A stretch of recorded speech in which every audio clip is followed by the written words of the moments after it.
नमस्ते साथीहरु। यस हाम्रो बराहा टेक युट्युब च्यानलमा तपाईहरुलाई स्वागत छ।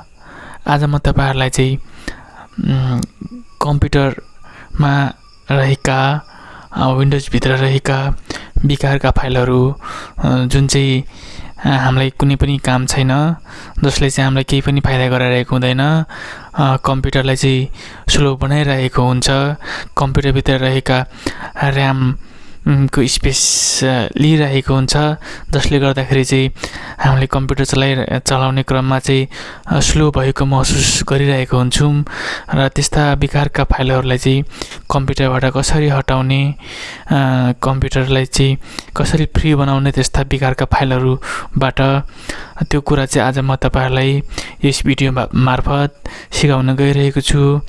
स्टेप बाइ स्टेप हेर्नु होला र विभिन्न कम्प्युटर सम्बन्धी कम्प्युटर रिलेटिभ टिप्स र ट्रिकहरुको लागि चाहिँ हाम्रो यस बराहा टेक युट्युब च्यानललाई चाहिँ सब्स्क्राइब गरी सहयोग गरिदिनु होला र बेल आइकन दबाउनु होला, जसले गर्दाखेरि चाहिँ नयाँ अपडेटेड समय सापेक्ष भिडियोहरु, कम्प्युटर रिलेटिभ, आइटी रिलेटिभ भिडियोहरु चाहिँ तपाईहरुको मार्फत म प्रस्तुत गर्नेछु भन्दै आजको भिडियोतर्फ लागौ। आजको भिडियो चाहिँ तपाईहरुलाई चाहिँ कम्प्युटरमा रहेको बेकारका फाइलहरु, जङ्क फाइलहरु कसरी डिलिट गर्ने र कम्प्युटरलाई कसरी फ्री बनाउने भन्ने कुरा चाहिँ देखाउन गइरहेको छु।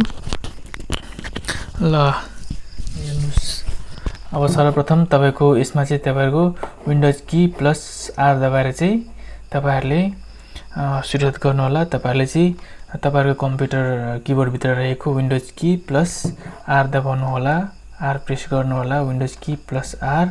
यति दबाइसके पश्चात तपाईहरुले चाहिँ पर्सेन्ट दबाउनु होला, टीएमपी पर्सेन्ट टाइप गरिसकेपछि ओके गर्नु होला। ओके गरिसके पश्चात यसरी फाइल खुल्छ। जुन फाइल देखिराख्नु भएको छ, तपाईहरुले जुन फोल्डर देखिराख्नु भएको छ, यो सबै फाइलहरु चाहिँ तपाईको यो सबै सम्पूर्ण फाइलहरु चाहिँ हाम्रो चाहिँ काम नलाग्ने बेकारका फाइलहरु हो। त्यतिकै बिना कामको वायात स्पेस खाइरहेको छ र यसलाई आज हामीले डिलिट गर्न गइरहेको छौं। यसलाई चाहिँ हामीले डिलिट गर्नु पर्दछ।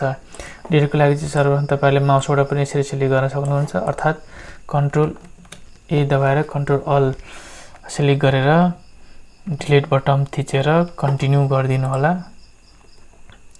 यो चाहिँ तपाईको डिलिट भएर जान्छ र जति डिलिट भएर जान्छ ठिकै छ, नभएको कुरालाई हामीले स्किप गर्दियौ, यसले केही फरक पर्दैन। स्किप गरिदियौ, स्किप गरिदियौ।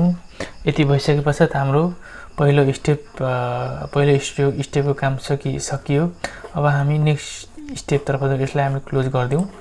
नेक्स्ट स्टेपमा तपाईको विन्डोज की प्लस आर फेरि दबाउनु होला। त्यसपछि यहाँ चाहिँ रन कमान्ड खुल्छ। रन कमान्ड खुलिसकेपछि टीएमपी टाइप गर्नु होला र ओके गर्नु होला। यति भइसके पश्चात यसभित्र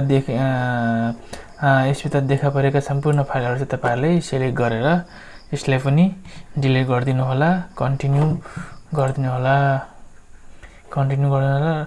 र मेरो चाहिँ भर्खरै मैले यो भन्दा पहिले नै सबै डिलिट गरिसकेको हुनाले यहाँ तपाईहरु देख्नु भएन होला, तर तपाईहरुको धेरै समयपछि गर्नु भएको छैन भने, धेरै समयसम्म गर्नु भएको छैन भने तपाईहरुको यहाँ फाइल धेरै देखा पर्दछ। यसलाई चाहिँ अब हामी क्लोज गर्दियौ। अब नेक्स्ट स्टेपतर्फ टाइप गरिसके पश्चात यसरी बेकारका फाइलहरु, जङ्क फाइलहरु देखा पर्दछ र जुन फाइलहरु चाहिँ हाम्रो काम छैन यसलाई चाहिँ हामीले सिलेक्ट अल गरेर डिलिट गरिदिनु होला। तपाईहरुले पनि डिलिट गरिदिनु होला। डिलिट भइसकेपछि यस स्टेप पनि हाम्रो सकियो। अब जाउँ अर्को स्टेपतर्फ। यसलाई क्लोज गरिदेऊ। अर्को स्टेपमा विन्डोज की प्लस आर दबाएर रन कमान्ड भइसकेपछि अब हामीले यहाँ चाहिँ सी ड्राइभ भित्र रहेका बेकारका फाइलहरु, सम्पूर्ण फाइलहरु चाहिँ अटोमेटिकली तपाईहरुले यो अप्सनले क्लिन गरिदिनेछ, जसले तपाईको केही हदसम्म मेमोरी र्यामलाई फ्री गरिदिनेछ र कम्प्युटर हल्का फास्ट भएको महसुस तपाईहरुले गर्नुहुनेछ र अबको यो लास्ट स्टेपमा हेर्नु होला के छ भनेर यस लास्ट स्टेपमा तपाईको CLA क्लीन MGR टाइप गरेर यसलाई हामीले ओके गर्दिनु होला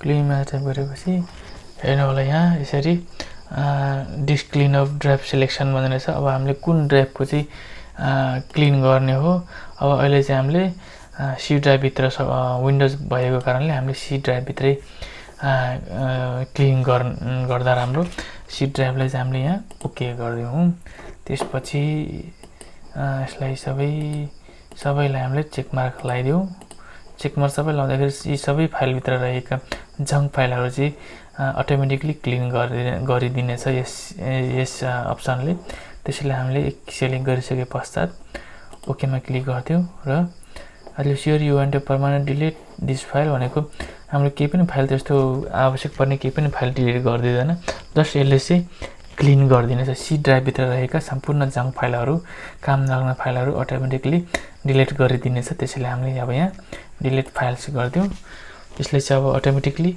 सी ड्राइभ भित्र रहेका सम्पूर्ण विकारका फाइलहरु चाहिँ क्लीन गरिदिनेछ हेर्नु साथीहरु क्लीन भइसक्यो यति गरिसकेपछि अब हामीले रिफ्रेश गर्नु पर्यो रिफ्रेश गरौँ